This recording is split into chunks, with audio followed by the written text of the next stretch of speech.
அது இல்லாமல் எம்ஜிஆர் அண்ணாவை ஆட் பண்ணுறாரு மதுரை மாநாட்டுக்கு அப்புறம். இப்போ அவருடைய பிரச்சார வாகனத்திலே அவங்க பேர்லாம் வச்சுட்டார். அப்போது அதிமுகவுக்கு அடிமேல் அடி விழுது. அவங்களுடைய ஓட் பேங்க்குக்கு அவரும் கிளைம் பண்ணுறாரு.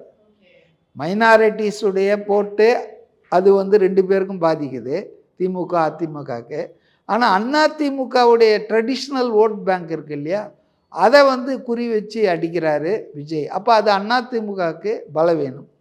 அது இல்லாமல் இவங்க எதிர்கட்சியாக இருக்கிறதால அந்த கட்சியில் ஒற்றுமை ஒருங்கிணைப்பு சரியாக இல்லாததால் நிறைய பேர் வெளியே போயிட்டே இருக்காங்க. எடப்பாடி முதலமைச்சர் ஆனதுலேருந்து, கட்சியின் பொதுச்செயல் ஆனதுலேருந்து no incoming, all outgoing தான். தினகரன் போனார், ஓபிஎஸ் போனார், மனோஜ் பாண்டியன் போனார், வைத்திலிங்கம் போனார், இப்படி அன்வர் பாட்ஷா போயிருக்கிறாரு.